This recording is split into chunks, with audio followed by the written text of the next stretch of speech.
Seattle says it will move to vacate all misdemeanor pot possession cases that were prosecuted before the legalization of marijuana in 2012. So Brandy's here this morning. Seattle's Mayor Jenny Durkan will make this announcement official at a press conference that is happening this morning at 10 a.m. This is big news for a lot of people here. It is, and it's interesting considering our mayor is now a former United States attorney in that role. And there's really, it sounds like, two reasons that the city of Seattle is moving to do this. One of them is clearly, as Alexandra had mentioned, that we've legalized pot in this state. So the city of Seattle clearly looking at kind of the place of pot in our society now, the fact that you can walk into a store and buy it legally, and then looking at all of those old cases under that light and thinking, is it really right that those people have these convictions on their record? The other one is a little more detailed than that. They say that this is also about racial disparity throughout the years. I want to read you this statement in part from the release that was sent out just about a half hour ago.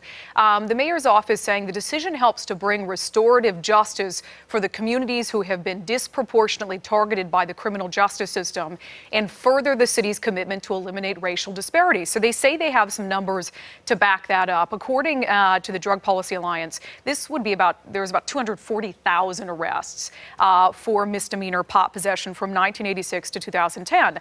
Statewide, they say African Americans were arrested at rates 2.9 times higher than whites, and Latinos and Native Americans were arrested for this at rates 1.6 times higher than that of whites. So let's talk about what today's announcement does and does not mean. So it includes all convictions for misdemeanor pot possession before pot was legalized in 2012, but also if there are any pending cases in Seattle Municipal Court, maybe you've had one that's just it's been dragging out, they would also drop pending cases.